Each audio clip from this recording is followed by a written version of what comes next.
বাসায় একটু মুঘলদের খাবার দাবার যেমন পোলাও, বিরিয়ানি, রোস্ট এগুলো খাওয়ার পরে কিন্তু আমরা নর্মালি কোক বা 7 আপ খেয়ে থাকি। তো এই পচা পানীয়টা না খেয়ে আমরা খুবই স্বাস্থ্যকর একটা পানীয় ঝটপট করে তৈরি করতে পারি, যেটা শুধু স্বাস্থ্যকরই নয়, হজম বৃদ্ধির জন্য কিন্তু বেশ উপকারী। তো পারফেক্ট ওয়েতে বোরহানি তৈরি করতে let's get cooking and welcome back to Dilshaharaz world. একটা ভিডিও দেখে আজকে আপনারা দুইটা রেসিপি শিখতে পারবেন। ফার্স্ট হচ্ছে বোরহানির পারফেক্ট মশলা রেসিপি, আর সেকেন্ড হচ্ছে কিভাবে পারফেক্ট ওয়েতে বোরহানি তৈরি করা যায়। একটা মিক্সিং জারে 2 টেবিল চামচ নিয়েছি সাদা সরিষা, 2 টেবিল চামচ নিয়েছি ভাজা ধনিয়া, 2 টেবিল চামচ দিয়েছি ভাজা জিরার গুঁড়া এবং 2 টেবিল চামচ দিয়েছি বিট লবণ। এখন 1 টেবিল চামচ করে দিচ্ছি গোলমরিচ গুঁড়া আর সাদা লবণ। তো এই শুকনো উপকরণগুলোকে একদম মিহি করে পাউডার করে নিচ্ছি। যারা পুরান ঢাকার বোরহানির টেস্ট নিয়েছেন এবং নিজের তৈরি করা বোরহানি থেকে সেই পারফেক্ট টেস্টটা পেতে চাচ্ছেন, আজকের রেসিপিটি তাদের জন্য। সবগুলো ইনগ্রেডিয়েন্টস ফলো করে যদি আপনি বোরহানি তৈরি করেন তাহলে ফেলড হবেন না ইনশাআল্লাহ। বোরহানির এই মশলাটা একটা এয়ারটাইট বক্সে করে ফ্রিজের নর্মাল চেম্বারে সংরক্ষণ করা যাবে 6 মাস পর্যন্ত। যখন ইচ্ছে হবে টক দইয়ের সাথে মশলার মেজারমেন্টটা ঠিক রেখে চটপট করে কিন্তু বোরহানি তৈরি করতে পারবেন।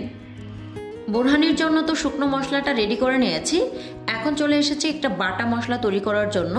নিয়েছি 1 মুঠ ধনে পাতা এবং 1 মুঠ নিয়েছি পুদিনা পাতা, আর ঝালের টেস্ট অনুযায়ী আমি এখানে 3টা কাঁচামরিচ দিয়েছি।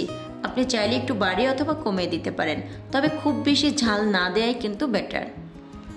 বাটা মশলাটা আমি মিক্সিং জারে করেছি, আপনি চাইলে শিলপাটায় করতে পারেন। বোরহানির অথেন্টিক ফ্লেভার এবং টেস্টটা পেতে পুদিনা পাতা আর ধনে পাতার ব্যবহারটা কিন্তু বেশ ইম্পর্টেন্ট, এটা কিন্তু কোনো ক্রমে স্কিপ করা যাবে না। একটা বলে আমি 1.5 কাপের মতো নিয়েছি ঠান্ডা পানি। অলরেডি দেখতেই পাচ্ছেন যে পানির মধ্যে কিন্তু বরফ টুকরাও রয়েছে। আমি এখানে 1 কেজি টক দইকে পানি ঝরিয়ে নিয়েছি। টক দইটা নিয়েছি মিষ্টির দোকান থেকে, এটাতে প্রচুর পরিমাণে পানি থাকে। এখন যেটা করব, টক দইটাকে পানির সাথে একদম স্মুথলি একটু সময় নিয়ে ফেটে নিচ্ছি। টক দই ফাটানোর কাজটা একটু সময় নিয়ে করতে হবে, যাতে করে টক দইয়ের ভিতরে কোনো দানাদার ভাব না থাকে। প্রায় 4 থেকে 5 মিনিট পর্যন্ত টক দইটাকে আমি খুব ভালো করে পানির সাথে ফেটে নিয়েছি। ধনে পাতা পুদিনা পাতার যে পিসটা করে রেখেছিলাম সেটার পুরোটাই কিন্তু এখানে দিয়ে দিচ্ছি। মশলার পেস্টটা আবারও খুব ভালো করে দইয়ের সাথে মিক্স করে নিচ্ছি। বোরহানির মিক্সিংয়ের এই কাজটা চাইলে ব্লেন্ডার দিয়ে করতে পারেন, তবে ব্লেন্ডার দিয়ে করলে যেটা হবে দইটা অনেক পাতলা হয়ে যায়। 1 কেজি বোরহানির জন্য বোরহানির মশলা দিয়েছি 2 টেবিল চামচ। তো এখন একটা হুইস্ক দিয়ে দইয়ের সাথে মশলাটাকে প্রায় 8 থেকে 10 মিনিটের জন্য ফেটে নিচ্ছি। তো যেহেতু এখন ঈদ চলছে, তাই বিভিন্ন ভারী ভোজের পরে অস্বাস্থ্যকর ড্রিঙ্কস না খেয়ে এরকম স্বাস্থ্যকর 1 গ্লাস বোরহানি খেয়ে দেখতে পারেন। এটা একবার তৈরি করার পরে ফ্রিজের নর্মাল চেম্বারে সংরক্ষণ করা যাবে 1 সপ্তাহ পর্যন্ত।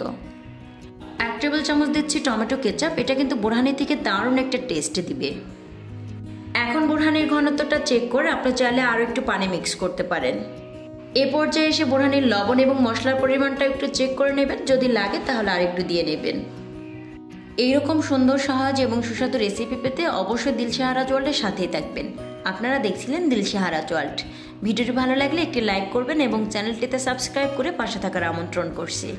আবারও দেখা হবে নতুন কোনো এপিসোড নিয়ে। আল্লাহ হাফেজ।